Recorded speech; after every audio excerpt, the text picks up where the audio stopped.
he ended up becoming like one of, like the only dreadlocked, astrophysicists that would show up at these, big meetings of the International Astronomical Union or whatever.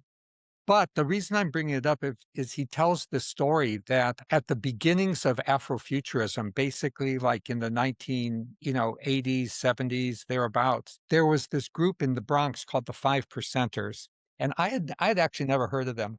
I And the haven't either. Five Percenters, they just had a very simple gospel. It was that 85% of the people are just blinded by religion. They just blindly accept religion, things that make no sense at all, they just blindly accept it. It's like, okay, that's my religion. I'm going to accept that. 10% of the people are actively manipulating the other 85% to be blinded by religion. Those are the 10% of the people that the AI has to like corral and work on seriously. Okay.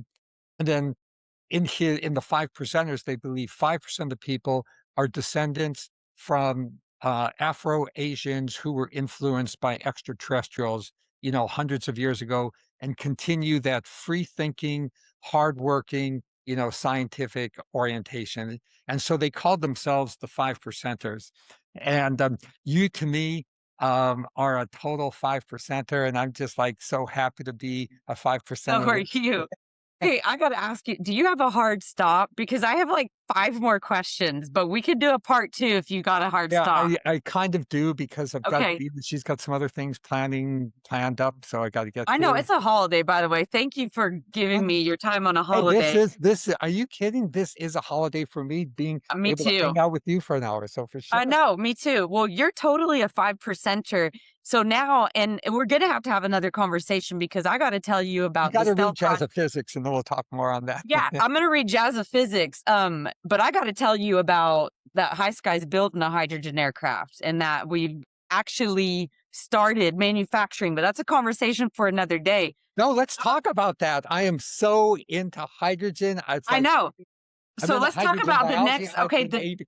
Just to me, just like 2 days ago over at Unither Bioelectronique, I was watching like our fuel cell, power up the loads for a helicopter.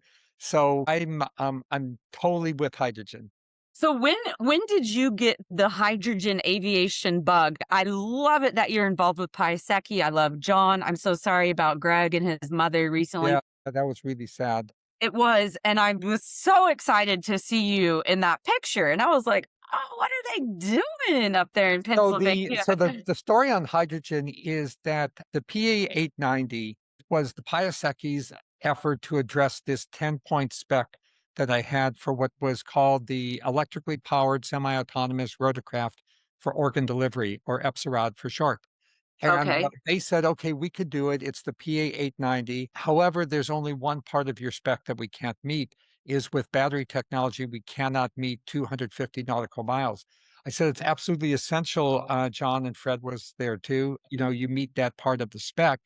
Mhm. I was at that meetings that I first met Kyle Clark, and then I ended up, Kyle said, they can't meet it, I can. So then I began backing Kyle as well as John, because I have enormous respect for Frank Piasecki, Mrs. Piasecki. I had the honor of having lunch with her, landing in their backyard, and all that kind of stuff. So extraordinary family. But in any event, we kept funding them. And then he came back and he said, okay, we can make it, but not with batteries, instead with hydrogen. I said, that's fine. That's perfectly great.